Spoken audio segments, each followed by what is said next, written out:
بسم اللہ الرحمن الرحیم۔ السلام علیکم۔ شمع رسالت کے پروانے سعد ابن معاذ۔ ناظرین کرام، سعد ابن معاذ حضرت اسد بن زرارہ کے خالصزاد تھے اور انصار قبیلے بنی عبد الاشل کے سردار تھے۔ حضرت مصعب بن عمیر سے اسلام کا پیغام سن کر دل کی دنیا تہ والا ہو گئی۔ آپ اسلام لانے کے لیے بےتاب ہو گئے۔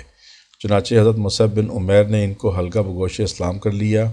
حلقہ بگوش اسلام ہونے کے بعد اپنی قوم میں واپس گئے اور ان سے مخاطب ہوئے اور پوچھا، میرے بارے میں تم لوگوں کی کیا رائے ہے؟ سب نے کہا، آپ ہمارے سردار ہیں اور فہم و دانش میں ہم سب سے برتر ہیں۔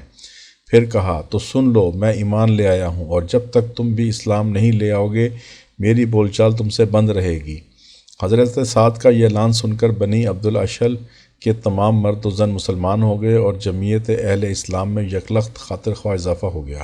حضرت سعد نے اسلام لانے میں جس جوش و ولولے کا مظاہرہ کیا، اسی جوش و خروش کو آخری دم تک قائم رکھا۔ غزوہ بدر سے پہلے سرکار دو عالم صلی اللہ علیہ وسلم نے اس جنگ کے بارے میں صحابہ کرام سے مشورہ طلب کیا۔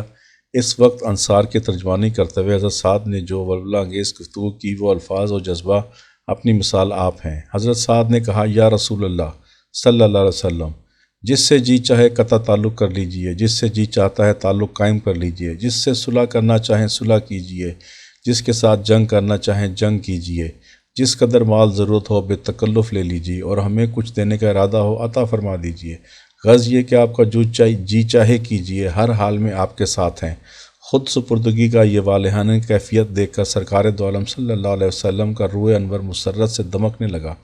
حضرت سعد رضی اللہ تعالیٰ عنہ غزوہ احزاب تک تمام غزوات میں شامل رہے۔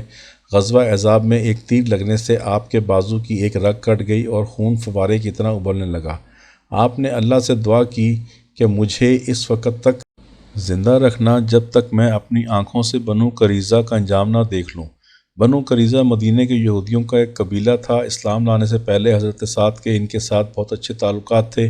ان لوگوں نے وعدہ کر رکھا تھا کہ اگر مسلمانوں پر کوئی لشکر حملہ آور ہو تو ہم اس کا ساتھ نہیں دیں گے، مگر انہوں نے بدعہدی کی اور مشرکین سے مل گئے۔ ان کی اس حرکت سے حضرت سعد رضی اللہ تعالیٰ عنہ کو بہت دکھ پہنچا، اس لیے آپ نے مندرجہ بالا دعا کی۔ اللہ تعالیٰ نے آپ کی دعا منظور فرمائی۔ بنو قریظہ کے عبرتناک انجام تک آپ کا زخم بند رہا۔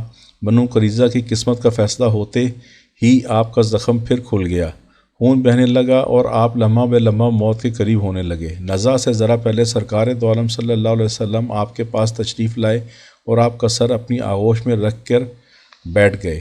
پھر دعا فرمائی، الہی، سعد نے تیرے رسول کی تصدیق کی اور تیری راہ میں اس طرح جہاد کیا کہ حق ادا کر دیا۔ الہی، اس کی روح کو اس طرح قبول فرما جس طرح تو کسی بہترین انسان کی روح کو قبول فرماتا ہے۔ یہ سرور انگیز جملے سن کر حضرت سعد رضی اللہ تعالیٰ عنہ نے آنکھیں کھولی، آقا صلی اللہ علیہ وسلم کے روح مبارک پر نظر ڈالی اور آخری سلام پیش کیا، السلام علیکہ یا رسول اللہ، اشہد ان محمد رسول اللہ۔ پھر سرکار دو عالم صلی اللہ علیہ وسلم نے حضرت سعد کے ساتھ لپٹ گئے اور ان کو اپنے بازو میں بھینچ لیا۔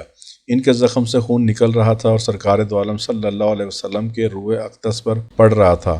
آپ صلی اللہ علیہ وسلم نے کوئی پرواہ نہ کی اور اس وقت تک حضرت سعد کو سینے سے لگائے رکھا جب تک ان کی روح عرش بری پر پرواز نہ کر گئی۔ اللہ اکبر! جس ذات اقدس کے قدموں میں جان دینا معراج سعادت ہو، حضرت سعد کو اس کی گود میں دم دینے کا شرف حاصل ہو گیا، اور وہ بھی اس حال میں کہ دونوں ایک دوسرے کے ساتھ چمٹے ہوئے تھے۔ ایسی وجد آفریں موت پر عرش الہی کیوں نہ وجد میں آئے۔ چنانچہ حدیث پاک میں آیا ہے کہ سعد ابن معاذ کی موت پر عرش جھوم اٹھا۔ جب آپ کا جنازہ اٹھایا گیا تو وہ نہایت ہی ہلکا پھلکا تھا۔ لوگوں کو حیرت ہوئی کیونکہ حضرت سعد جسیم اور قداور تھے۔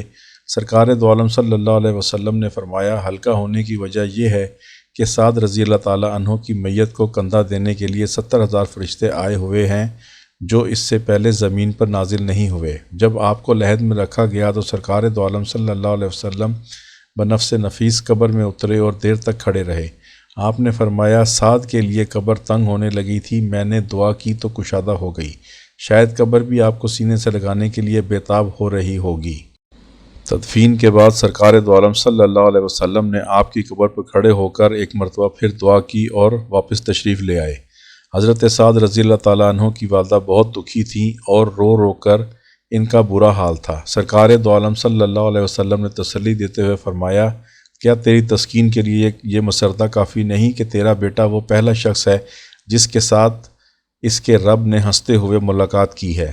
یہ سن کر سعد کو قرار آ گیا۔ سعد رضی اللہ تعالیٰ عنہ کی قبر کھودنے والوں کا بیان ہے کہ کھدائی کے دوران اول سے آخر تک ہر کھدال پر کستوری کی خوشبو پھوٹتی رہی۔ تدفین کے بعد ایک شخص نے آپ کی قبر سے مٹی اٹھائی تو وہ بھی کستوری کی طرح مہک رہی تھی۔ فردوس بری میں ان کو جو پر آسائش زندگی نصیب ہوئی، اس کا اندازہ اس سے کیجئے کہ ایک دفعہ سرکار دو عالم صلی اللہ علیہ وسلم کی خدمت میں نہایت ہی نفیس ریشمی جبہ پیش کیا گیا۔ صحابہ کرام اس کو حیرت سے دیکھتے اور اس پر ہاتھ پھیر کر اس کی نرمی اور ملائمت اور تعجب کا اظہار کرتے۔ سرکار دو عالم صلی اللہ علیہ وسلم نے فرمایا، اس کی لطافت نفاست پر حیرت ہو رہی ہے، حالانکہ جنت میں سعد ابن معاذ کے تولیے بھی اس سے زیادہ نفیس ہیں۔ اللہم صلی علی سیدنا مولانا محمد۔ ناظرین کرام، اگر ویڈیو پسند آئی ہو تو لائک کریں، سبسکرائب کریں، بیل آئیکن پر کلک کریں تاکہ ہم سب سرکار دو عالم صلی اللہ علیہ وسلم کی ذات اقدس کے بارے میں زیادہ جان سکیں اور نئے آنے والی ویڈیو کے بارے میں آپ کو مطلع کر سکیں۔ شکریہ، اللہ حافظ۔